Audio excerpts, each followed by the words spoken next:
The last distribution we are going to talk about is the Gaussian, standard Gaussian, and also that is called the normal distribution or normal random variable. Of course, the name comes from Carl Friedrich Gauss, which was among the first to describe this distribution, but he was not the very first. The very first observation of this distribution is attributed to French mathematician de Moivre. He was an avid gambler, and he observed that sums of let's say, for instance, die outcomes after some time behave according to this exponential curve.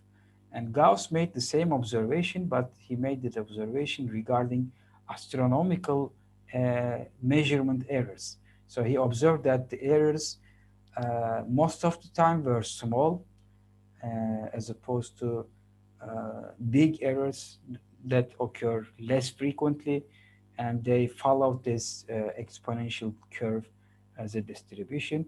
And in fact, we will start with discussing the standard Gaussian PDF, but the Gauss himself defined a different standard PDF, but we will not going to go into that.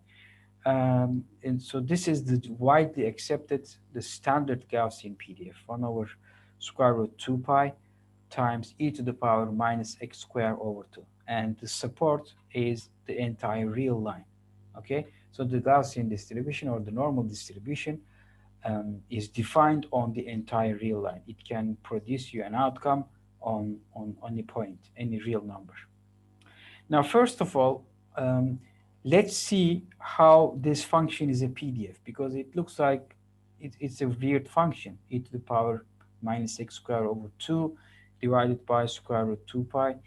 How is this a PDF? First of all, observe that it's an exponential function, so it's never negative. So first property, check. Second property, it should integrate to 1. Now, integrating this function is not that easy, but integrating, or rather computing the square of the integral is easier. So we'll do that. Integral from minus infinity to infinity of this function. Take the square, you get two integrals in this way. Now, since there are no dependence inside the integrals to each of the parameters, I can merge this into a double integral, like so. And when you arrange the terms, you get e to the power minus x squared plus y squared over 2 divided by 2 pi dx dy. Now, this still looks like it is complicated to evaluate, but at this point, we will make a polar coordinate transformation. You see here we have a Cartesian representation of the point x and y, and the infinitesimal area unit is dx dy, this one here. Now, from this Cartesian coordinates, we are going to move to polar coordinates, r theta representation. And here, of course, r will be equal to square root x squared plus y squared, or rather x squared plus y squared will be equal to r squared. And the theta angle measured from this axis will range from 0 to 2 pi. R will range from 0 to infinity. And the only trick here is to compute the infinitesimal area here.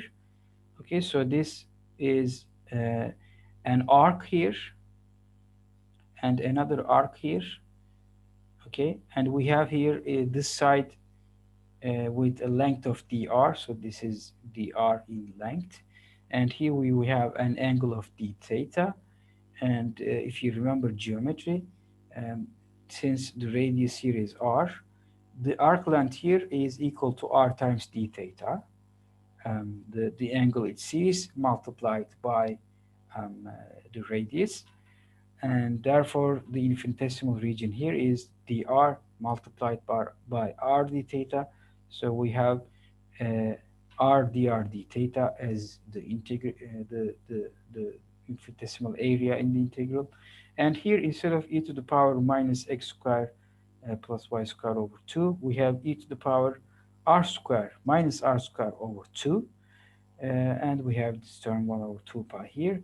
And well, this is now a much more easier integral to evaluate, because first of all, we have no theta, so you just evaluate that, which cancels out this term incidentally.